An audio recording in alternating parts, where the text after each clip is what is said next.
O que você quer para a sua vida? O que eu quero para a minha vida? Talvez seja uma das perguntas que eu mais tenho me feito nos últimos meses, principalmente ainda nos últimos dias. E é uma das perguntas mais complexas que nós podemos nos fazer hoje, porque geralmente ela está ligada à vocação e a emprego. E no vídeo anterior eu falei sobre o excesso de informação e conhecimento que nós temos nessa geração. E somos a geração que menos construiu na história da humanidade. E o vídeo de hoje é uma continuação do vídeo anterior. É uma continuação do pensamento do vídeo anterior. Talvez essa seja uma das perguntas mais complexas que nós podemos nos fazer no dia de hoje. Porque ela não está atrelada à filosofia da vida em si, como eu mencionei. Eu tenho procurado resposta e eu não encontro resposta. É uma das coisas que mais tem travado a minha mente. E deixa um vazio existencial muito grande. E se você passa pelas mesmas coisas, deixa aí no comentário, vamos trocar uma ideia. Deixa o seu relato. Você não está sozinho. Estou aqui também, estou de peito aberto abrindo aqui um confessionário, deixando aqui um pouco da minha história, um pouco dos meus pensamentos. Meu nome é Manuel, tenho 32 anos e sou uma das poucas pessoas que tem coragem de vir aqui no YouTube de peito aberto e contar um pouco da sua história. A sua história é real. Uma história que é rodeada de altos e baixos e fracassos da vida real. E não dessa verdade ilusória que tentam vender na internet, que aos 32 anos você tem que já ser bem sucedido, já tem que ser rico, já tem que ter uma vida perfeita. E se você é uma dessas pessoas, e provavelmente é um desses motivos que você está aqui hoje assistindo esse vídeo, é porque você se identifica comigo. E eu vou estar aqui com vocês nessa caminhada, falando um pouco sobre minha vida, sobre minha história e tentando mudar mais uma vez a história de uma pessoa comum e trazendo a realidade. Voltando para o nosso pensamento e a nossa pergunta, eu demorei para chegar nessas variáveis e por isso que a minha vida sempre foi num altos e baixos e sempre voltava correndo atrás do próprio rabo. Parecia um labirinto onde a única saída era a porta de entrada. Existem várias variáveis que talvez você nunca tenha pensado sobre elas, mas você tenha sentido todos os dias. E essas variáveis são experiência de vida, repertório, e quando eu digo repertório, é repertório cultural, é repertório emocional, o que você alimenta dentro de si também. Talvez você não tenha uma vocação, mas talvez você tenha um objetivo de vida. Talvez seu objetivo de vida seja o mesmo que o meu agora. Deixar de apagar incêndios. Deixar de viver no modo sobrevivência. O que seria para mim deixar de viver no modo sobrevivência e deixar de apagar incêndios? Imaginemos que você tem o seu salário e você sempre está no seu limite do salário. Então você está sempre no modo sobrevivência.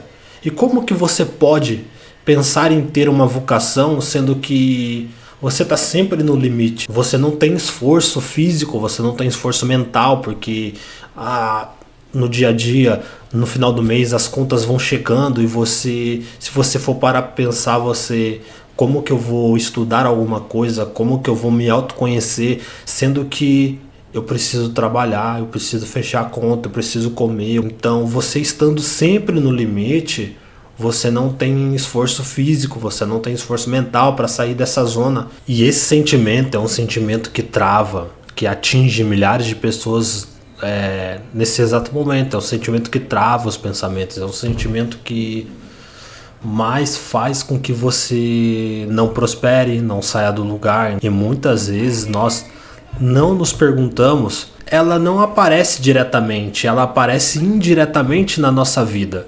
Então a gente só se pergunta o que eu quero para minha vida, mas não entendemos o que está por trás dessa pergunta, porque ela é complexa. Deixar de apagar incêndios, e esse é o objetivo principal que você também deva colocar na sua vida. Por quê? Porque ele é o que mais vai te dar base, é o que mais vai te dar estrutura para você caminhar e seguir em frente nos outros passos da sua vida. E é complicado porque estamos inseridos num sistema que faz com que nós continuemos nesse sistema cada vez mais. O poder do Estado sobre a nossa vida e sobre o controle do Estado sobre a nossa vida. Então, hoje eu não vou abordar muito sobre esse assunto aqui não, mas vamos continuar no foco do vídeo. Talvez mais pra frente eu fale sobre isso. No meu caso, a disciplina talvez seja uma das coisas que eu mais peco, faz com que eu não consiga sair desse sistema. Não é nem a questão de ganhar mais em si, mas a disciplina da vida cotidiana, talvez fazendo uma reserva aqui de emergência, mas tem pessoas que a realidade delas não é assim. Tem pessoas que demoram de 3 a 4 horas dentro da condução, ganhando um salário mínimo, as contas vai chegando no dia a dia. Como que você vai parar para pensar como você pode deixar de ser controlado por esse sistema? Porque as contas do fim do mês vai chegando, como eu disse. O seu pensamento vai latejando, o seu pensamento vai travando você. Cada vez vai se tornando mais refém dos seus pensamentos. A segunda variável, que talvez seja o seu repertório, a sua experiência de vida. Eu vou colocar os dois no mesmo bloco, porque ambos se parecem muito. Então, experiência de vida, eu vou contar como no meu caso. Eu comecei a trabalhar muito cedo. Aos 12 anos de idade eu já estava ajudando meus pais na pizzaria. Então, qual a referência de vida que eu tenho? Qual que é o repertório de vida que eu tenho? Qual que é a experiência de vida que eu tenho? É trabalhar como auxiliar de cozinha e ser motoboy. Então, qual que é a experiência? Eu não vivi uma outra experiência. Eu não estudei algo a fundo. Terminei meu estudo tarde, eu sei, terminei meu estudo tarde. Nunca é tarde para mudar o jogo da sua vida. E você tem que pensar um pouco sobre essa questão da sua bagagem, sua experiência de vida, porque é uma das variáveis que controla esse pensamento que você quer da sua vida. E o repertório cultural é mais sobre o que você vê no dia a dia, né? O que você escuta no dia a dia, o que você consome de conteúdo. Também é o que você se alimenta. A alimentação no mundo é uma forma que o sistema tem de controlar as massas. Então, e para falar sobre isso, eu quero te trazer aqui ao ChatGPT, porque eu pedi um resumo para ele do livro, e para você entender um pouco mais sobre esse pensamento, como o sistema nos controla através da alimentação. No livro de Yuval Noah, Sapiens, uma breve história da humanidade. Foi o trigo que domesticou o Homo sapiens, não o contrário. Interpretação, né? A agricultura, ao invés de libertar, escravizou os humanos ao trabalho árduo, gerou hierarquias e permitiu o surgimento do Estado, que passou a controlar o armazenamento e a distribuição dos alimentos, porque a alimentação é uma das coisas que mais ditam, né, a regra universal dos seres humanos. Você não vive sem se alimentar. Então, se você está sempre no limite, como que você vai se libertar desse sistema? Então, é só esse adendo que eu quero deixar aqui sobre essa questão um pouco da alimentação. Se o ser humano, já foi provado, se o ser humano ele é bem alimentado e se ele tem a sua base familiar bem estruturada e tem uma abundância de alimentação, ele não precisa ser escravizado, porque a sua existência, a sua subexistência já está sendo suprida. E é o que acontece nessa geração de hoje, principalmente nessa geração Z, né?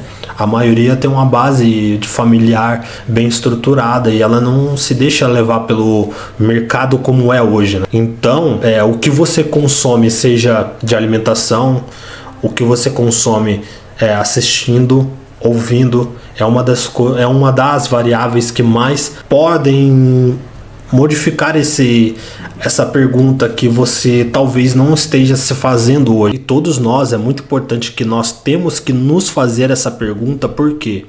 Porque para que um dia nós cheguemos na nossa aposentadoria e não se torne uma aposentadoria insustentável, uma aposentadoria inviável. Então temos que nos fazer essa pergunta cada dia mais. Temos que colocar nossos objetivos na frente de nossos sentimentos cada dia mais. Mas, novamente, não temos que nos cobrar tanto, porque essa autocobrança vai gerar muitos sentimentos negativos na sua vida, no qual que vai ser difícil de lidar no dia a dia. A tudo isso eu confesso, eu não tenho a resposta, mas eu vou descobrir no caminho.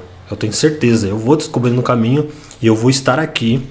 Eu quero que você esteja aqui junto comigo também. Vamos descobrir essa resposta no meio do caminho da nossa autoevolução, do nosso autodesenvolvimento. E eu estou aqui mais uma vez de peito aberto falando sobre a minha vida, sobre fracassos da vida real, né? Então, eu não tenho a resposta, mas nós vamos descobrir no caminho. Talvez esse canal não seja aquilo que você está procurando. Se você estava procurando uma resposta rápida, uma resposta fácil de como você alcançar o sucesso, talvez esse não seja o canal. Talvez esse seja só meu canal de relatos da minha vida, dos meus acertos, dos meus fracassos. E sinceramente espero que tu possa me ouvir. E o que eu estou fazendo aqui não é só trabalho, não é só um vídeo, é sim um desabafo. E neste momento acabou meu tempo no confessionário.